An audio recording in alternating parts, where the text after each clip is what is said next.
serving in local organizations and with the North Carolina Department of Commerce. Mr. Smith had significant success in business recruitment and product development, including 4 of the top 25 announcements in fiscal year 2019-2020 during his previous leadership role in Linn County. In his current role, he is president of the Chatham County Economic Development Corporation. He has served as the president of the North Carolina Economic Development Association. Mr. Smith earned a Bachelor of Arts in Political Science and a Master's degree in Geography with a concentration in urban regional planning from East Carolina University. Please join me in welcoming Michael Smith to the podium. Good morning. It's a pleasure to be here, and I want to thank the Chamber for asking me to be a part of this illustrious group. What an amazing time to be in Chatham County. I feel very fortunate to be in the middle of this level of excitement. I'm here today to talk with you a few minutes about the VinFast project. And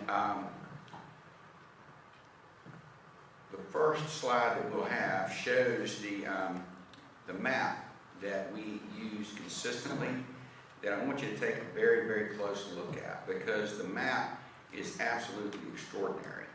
When you take a look at the assets that we have right now in the Moncure area in eastern Chatham County, and you see how everything fits together there.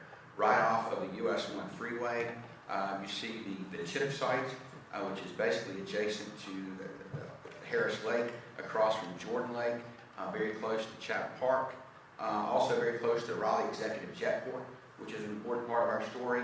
And then when you look at the existing major industry that is actually north of Sanford and very close to the tip site, again, that is a dramatic part of our story in terms of what's there now and what's about to happen. Next. Here's an image of our team that worked very hard over the last 6 months to make this happen at VinFast. We've got Sam Ralph, Noy Johnson, and Fitz and me. It was an exciting time. This project basically started last fall, and as the weather got colder, the project got hotter. Next, I think this slide is good timing with our the video we just saw, because we could not have done what we did without our development partners at Sam. They were absolutely extraordinary. This image shows one of their initial timelines in terms of what it was going to take to make things happen. We were very fortunate that they were able to move as quickly as this company wanted to move, because it seems like every time we met with the company, we had a new image to put together, and Sam is right here to do it for us. This next slide is kind of a reminder of, just like this room full of people, a big project takes a lot of different folks and entities to help. We met multiple times at Fire Station 8, because it's right across the street from the tip site, and the firemen were fantastic in terms of that space. We always had extra biscuits for them. And in this case now, we're having some pretty serious discussions with them as what it's going to take to help them, help our client VinFast as they start to move forward. Next. This image shows, again, in terms of what it takes to win a large project. I happened to be at an event in Cary in mid-December, and learned that day that we were going to have a visit from this client the next day, and realized they needed a helicopter. Well, I happened to be at the party where there was a helicopter pilot that I got introduced to. You don't have that at every party you attend.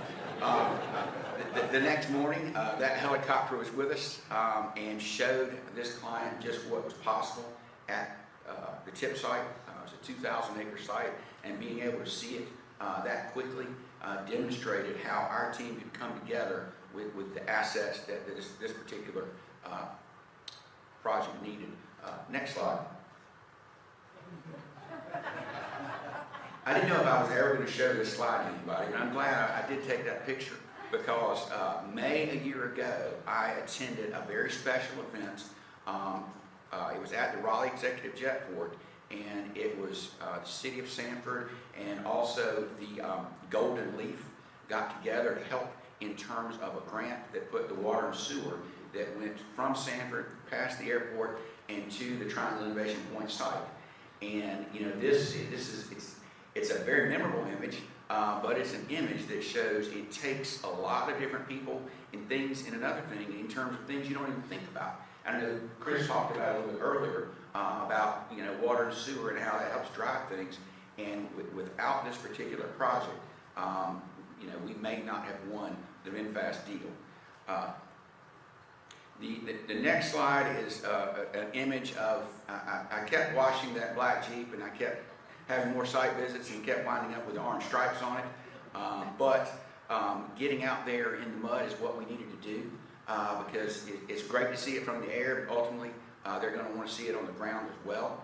And we went multiple times out there on the tip site, and also speaking of our major sites, we talked about it a little earlier, we have a lot going on at the campsite as well. And so and they're both money sites, but they both show really well, and a lot going on in both of them.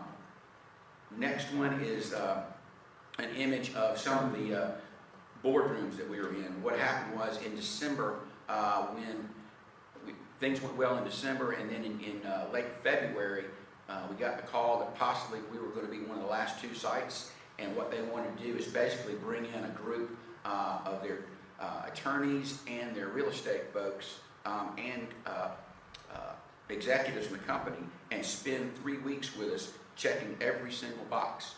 And so we were in multiple boardrooms in downtown Raleigh checking all these boxes and making sure that we could do everything they wanted us to do. Here's an image of the motley crew that was in those rooms. At the far left is our economic development partner in this, Austin Rouse. You see County Manager Dan LaMontagne.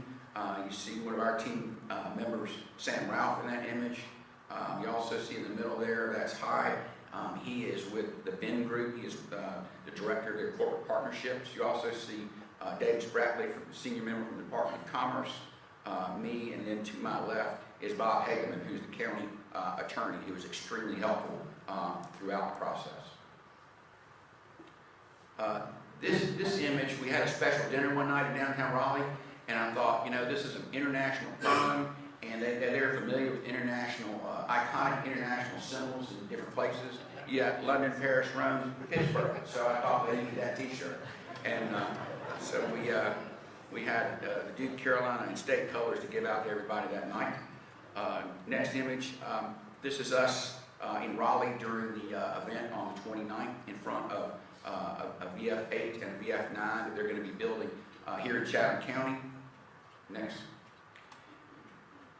This is one of the most important slides that I hope you take away from what I'm talking about. This shows that our project basically affects 1/5 of North Carolina. That's hard to believe. 22 counties are within an hour of this site. And so when you think about the ability to help out families from all different specters, in 22 counties, it's really, really dramatic. And that's not a stretch because we know, because of our great road network here in central North Carolina, people will drive for good jobs. Next photo is the only professional photo in here. That comes from the newspaper. That was an image of Sam that day when he was looking at one of those beautiful vehicles. And the last image is again 2 of these vehicles in the largest project ever announced in the history of North Carolina. Phase 1 is 7,500 jobs. Phase 2 is going to be closer to 12,000 jobs. And phase 1 is $4 billion. Phase 2 is going to be significantly more than that. And as Commissioner Howard mentioned, there will be suppliers as well. And as Commissioner Price mentioned, we have a lot going on at the campsite also. So it is truly an extraordinary time here in Chatham County. And I'm excited to be a part of what's going on. So thank you.